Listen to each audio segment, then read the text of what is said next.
Dhukkubni koronaa vaayirasii kun addunyaa guutuu yaaddoo jabduu keessa naqee jira. Namni hundi dhibee kana sodaatee yaaddoo jira. Vaayirasichis haalaan hamaadha. Daangaa biyya takkaatis hin kabaju. Seeraaf heera ilma namaatiifis hin bitamu.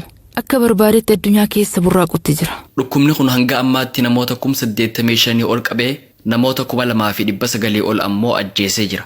Gama birootiin biyyoota addunyaa hunda keessa saffisa ajaa'ibaatiin faffaca'utti jira. Dhimma kanarratti akka ibsanuuf kannuuf obboleessa keenya Abu Bilaal afeerree jirra. Abu Bilaal, assalamu alaikum warahmatullahi wabarakatuh. Wa alaikum salam warahmatullahi wabarakatuh. Dhimma koronaa vaayirasii kana haala gaariin hordofutti jirta gaa mee maal gurra nu buufta? Dhibee vaayirasii koronaatiin wal qabatee odeeffannoon bal'inaan himamaa jiru. Dhibeen kun biyyoota hedduu keessatti babal'ataa akka jiruu fi namoonni hedduu vaayirasichaan qabamanii kan du'an ta'uu qofa. Odeeffannoon kun dhugaa ta'us haala qabatamaa jiru guutuutti kan mul'isu miti.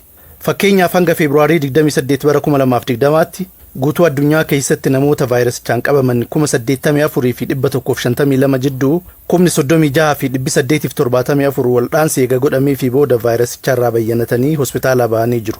Lakkoofsi namoota du'anii 2,876 yookaan ammoo 700.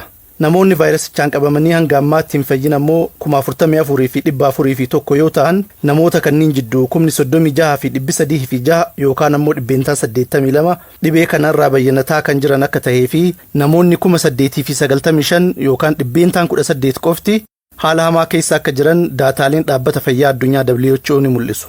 Vaayirasichi hanga Feebruaarii 28 bara 2020tti biyyoota 59 keessatti kan argame ta'us biyyoota 8 keessatti namoonni vaayirasichi irratti argamee ture hundi waldhaansa cimaa godhameefiin vaayirasicharraa bayyanatanii jiran.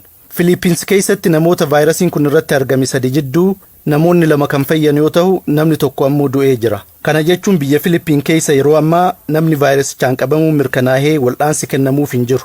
Namoonni vaayirasichaan qabamanii du'an harki caalu umriin isaanii 60 ol yoo ta'u manguddoota umrii 80 olii kan dhibee kanaan qabaman jidduu 14.8 du'anii jiru. Manguddoota umrii 70 hanga 79 dhibee kanaan qabaman jidduu ammoo 8 du'anii jiru. Ijoollee umrii 10 gadi dhibee kanaan qabaman jidduu kan du'an ammoo 0.2 gad ta'uu daataaleen WHO ni mul'isu.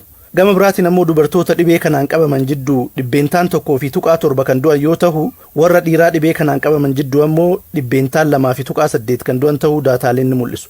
Haaluma wal fakkaatuun vaayirasichi namoota kanaan dura dhibee biroo qaban irratti kan hammaatuu fi carraan deebi'anii fayyuutis akkasuma kan hir'atu ta'uu gabaafame.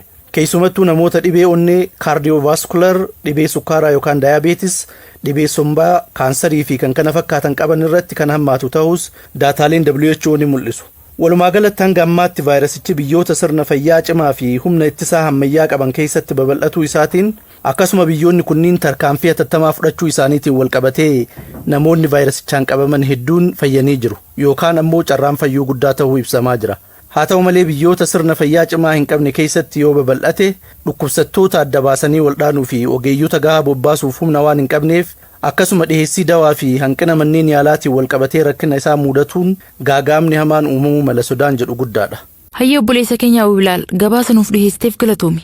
Vaayirasiin kun biyyoota gariif yaaddoo cimaadha jedhama. Fakkeenyaaf Itaalii, USA, Filooridaa fi Naayijeriyaaf hedduu yaaddeessaadha jedhama. Maaliif biyyoota kanniiniif yaaddoo cimaa ta'e? Biyyoota biroo keessatti namni dhukkuba kanaan qabame buufatuma xayyaaraa keessatti qabama. Osoo achirraa hin bahin of eeggannoo cimaan hospitaala geeffamee hordoffiin godhamaaf. Namoonni isa wajjin xayyaara saniin imalanii dhufanis addatti iddoo tokkotti qubsiifamanii hordoffiin godhamaaf. Isaan keessaa namni dhukkuba qabu kophatti baafamee wal'aanama.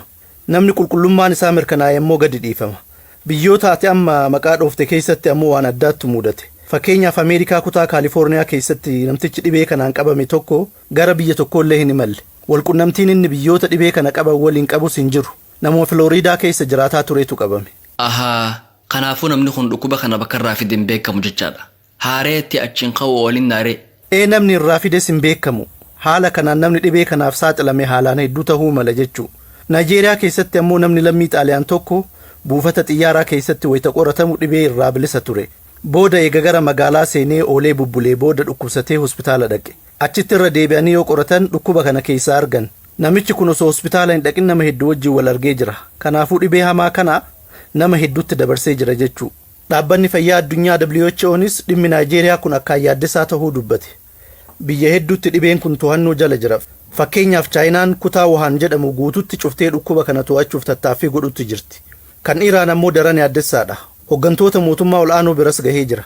Inumaa biyyoota ollaa Iraan kan daangaa irra jiranittis dabree jira. Kanaafuu dhukkubichi guutumatti to'annoo mootummaa harkaa bahee jira jechuu. Kanaammoo deebisanii to'achuun haalaan ulfaataadha. Pirezidaantiin Ameerikaa we are very ready jedhee tureemi. Kun dhukkuba reedii ta'uu nufirraa deebisanii miti. Rabbi namarraa haa qabu jechumatu furmaata gaarii. Rabbiin nu haa tiisu. Obboleessa keenya Abuu Bilaal ibsa gahaa nuuf kenniteef galatoomi. Isinis galatooma.